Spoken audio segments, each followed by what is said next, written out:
pessoal, há diversas ferramentas que auxiliam o pesquisador nesse processo de escrita de artigo científico. E aí a categoria mais comum de software seria justamente os processadores ou editores de texto. Então, assim, a gente tem aquela linha mais visual, mais gráfica, como é o caso do Word, né, que é bem popular, e tem uma linha para escrita científica que é muito popular também, que é a linha do LaTeX, né, que existe também várias plataformas que por baixo usam o motor do LaTeX, como é o caso do Overleaf, que eu acho que hoje é mais popular.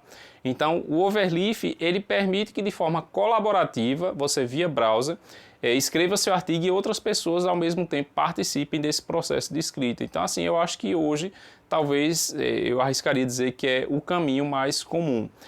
Por outro lado, para vocês que estão começando, quem nunca teve experiência com LaTeX, com Overleaf, é a primeira vez, eu vou deixar bem livre. Talvez o caminho mais fácil, a curva de aprendizado mais simples, seria utilizar realmente uma plataforma como o Word, tá? Mas eu vou deixar em aberto.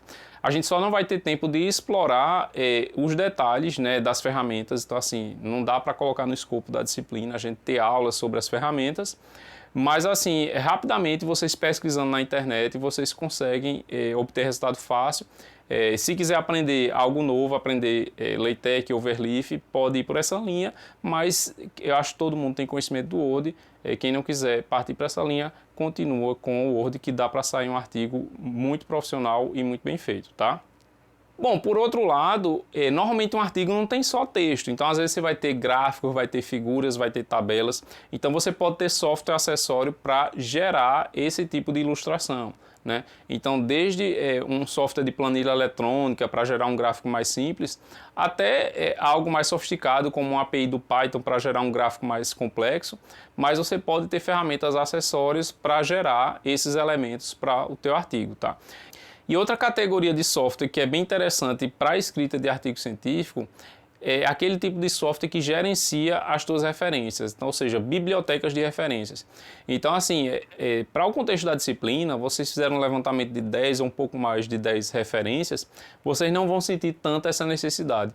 Mas se vocês continuarem aí na carreira acadêmica, quiserem fazer iniciação científica, mestrado, doutorado, com o passar do tempo, se você continuar na mesma área, vocês vão ter dezenas ou até centenas de referências e passar a gerenciar isso pode ser um problema. Então tem software específico para você, de certa forma, catalogar, gerenciar e usar de forma mais fácil quando estiver escrevendo um artigo em particular, tá? Bom, pessoal, para evitar que a gente tenha uma despadronização na disciplina e até para vocês se acostumarem com o mundo acadêmico que exige padronização, a gente vai usar um modelo para todos os alunos. E o modelo que eu vou sugerir é justamente o modelo da Sociedade Brasileira de Computação. Então, se a gente está no curso de computação, na disciplina de metodologia científica aplicada à computação, eu acho que tem tudo a ver a gente adotar um modelo que é usado pela Sociedade Brasileira de Computação. Esse modelo, ele tem vários aspectos da ABNT que eu já expliquei para vocês em detalhes, tá? Mas é interessante porque se vocês baixarem o pacote com os modelos, vocês vão perceber que é um arquivozinho que tem já o jeitão do artigo, mas explica cada seção o que é que deve ter, explica quando você for fazer uma figura, como é que deve ser formatada. Então, assim, o modelo, de certa forma, ele ajuda você a andar na linha e vai fazer com que, de certa forma, todos os artigos de vocês tenham essa cara profissional, já tem um formato que seria o formato de uma conferência da SBC ou de uma revista da SBC. Então é interessante vocês baixarem e seguirem a risca, tá? Porque, de certa forma, quando eu for avaliar o artigo de vocês, parte vai ser por conta do conteúdo e parte também vai ser por conta da forma, ou seja, do formato, do modelo e como vocês seguiram o modelo. Por quê? Porque os eventos científicos, as revistas consideram isso. Então, se você mandar um artigo para uma revista que está fora do padrão, está usando o padrão de outra revista, isso pode ser motivo para rejeição, tá? Então, assim, óbvio, eu vou fazer uma penalidade, né, quem sair muito do padrão que seria, mas é interessante para vocês se acostumarem com esse mundo científico, vocês utilizarem o padrão, tá? Bom, e o detalhe é que esse pacote que eu vou colocar lá no AVA, o link, ele vai ter, né, arquivos para você utilizar no Word e artigos para você utilizar como modelo no LaTeX, e aí fica a escolha de cada um de vocês, tá? Bom, mas o que eu vou querer no final do processo, o que vocês vão submeter no AVA como resultado final é o PDF produzido. Seja em Word, seja em LaTeX, eu quero que vocês me enviem o PDF, tá bom? Bom, pessoal, e a título de exemplo, eu coloquei aqui alguns trechos do template, mas quando vocês baixarem, vocês vão ver que é exatamente isso. Então, esse primeiro exemplo aqui seria um resumo dos elementos pré-textuais, né? Então, assim, o modelo ele começa com o título do artigo, né, centralizado.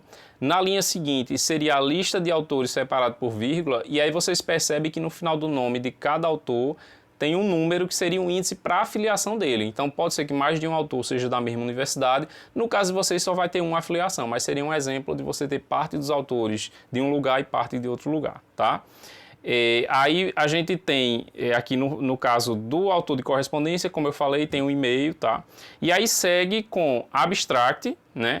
E o resumo.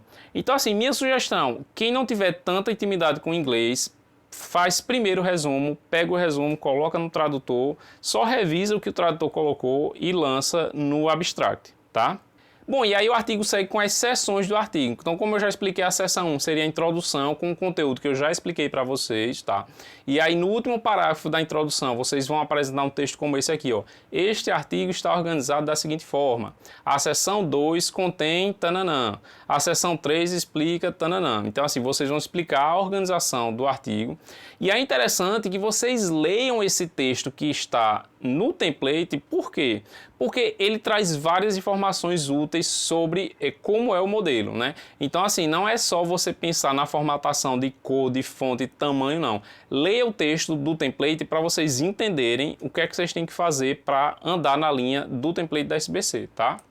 Vocês vão perceber que tem, por exemplo, explicação de, caso vocês coloquem uma figura, como é que deve estar apresentada a figura, né? Então, assim, a figura tem que ter uma legenda, né? Então, isso é interessante vocês seguirem, porque eu também vou observar isso na minha correção, tá? Tanto para figura, quanto tabela, equação e assim por diante, tá?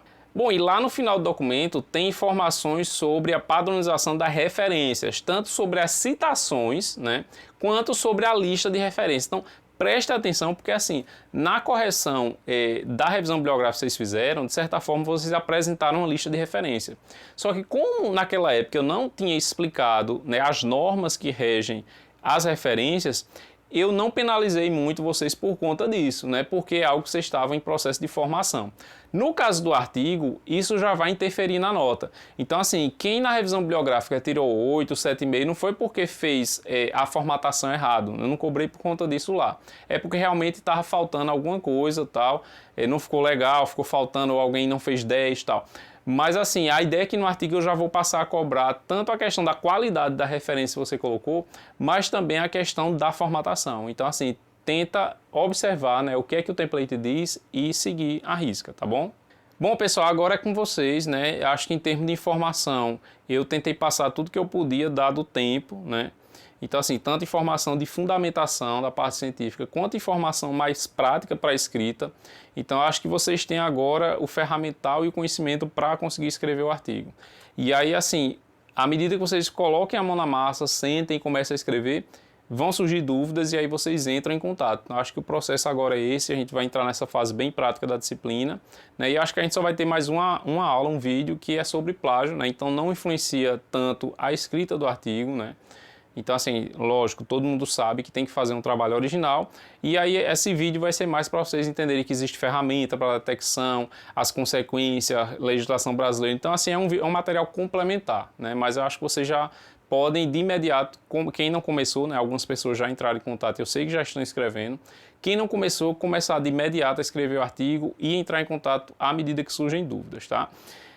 Como dica final que eu posso dar é o seguinte: o artigo, como eu já falei, é o resultado da pesquisa, é a culminância, você faz no final, quando você já obteve aquele conhecimento. Então, você executou a pesquisa, descobriu algo e quer divulgar.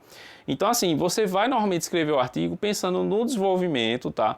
Mas aqueles elementos, por exemplo, pré-textuais, título, resumo, você vai deixar para o final, porque, como por exemplo, já falei, o que é um resumo? O resumo é uma miniatura do artigo. Então, você já só vai ter uma noção do que coloca no resumo quando você escrever o artigo como um todo, você vai bater bater o olho no artigo e escrever o resumo, transformar aquelas 6, 12 páginas, você vai transformar em 150, 200 palavras. Então, começa pelo desenvolvimento, né? A argumentação na introdução para contextualizar a sua área, colocar os objetivos. Então, assim, muitas coisas do artigo vocês vão trazer dos exercícios que a gente passou. Então, ninguém vai começar o artigo zerado, não deveria, né? E eu acho que, assim, a gente tem plenas condições de fazer um bom trabalho. Vocês têm plenas condições de sair com notaço aí na disciplina. Basta começar de imediato e tirar dúvida à medida que apareçam, tá? Bom, e outra observação é que no final vocês vão ter que produzir um vídeo defendendo o artigo, né, explicando. Do mesmo jeito que vocês fizeram um vídeo explicando o artigo de alguém, vocês vão fazer explicando o artigo de vocês, tá? E aí eu só vou fazer um comentário bem rápido, eu já coloquei o feedback dessas apresentações, mas assim, além do que eu coloquei lá, é um recado geral para todo mundo. Vocês perceberam, pelo que eu já mostrei para vocês, que esse mundo científico, né, a academia, exige um certo rigor e uma certa padronização na escrita do artigo, mas não só no documento escrito. Então, quando você manda seu artigo para um congresso e vai apresentar, normalmente os eventos exigem uma padronização também para a apresentação. Então, seja uma apresentação, eles vão dizer se existe algum padrão visual, não é tão comum, mas às vezes existe. Limitação de tempo, então vão dizer, no máximo 10, 15 minutos, 5 minutos para pergunta. Se for uma apresentação por pôster, por painel, eles vão dizer o tamanho do pôster, o que é que tem que ter lá. Então, assim, o mundo acadêmico, o mundo científico exige padronização para tudo, inclusive existem recomendações também para apresentação. Então, assim, a dica geral que eu dou é tente fazer uma apresentação um pouco mais formal, né, que a gente consiga acompanhar o que você está falando de forma visual, né? E aí isso vai, de certa forma, treinar vocês para um futuro que vocês mandarem o artigo de vocês para o congresso, vocês se acostumarem com esse ritual, tá bom? Mas se tiverem também dúvidas e dicas sobre a apresentação, entre em contato que a gente vai trocar ideias sobre isso também, tá bom? Bom, pessoal, era isso aí, então vamos colocar a mão na massa, tá?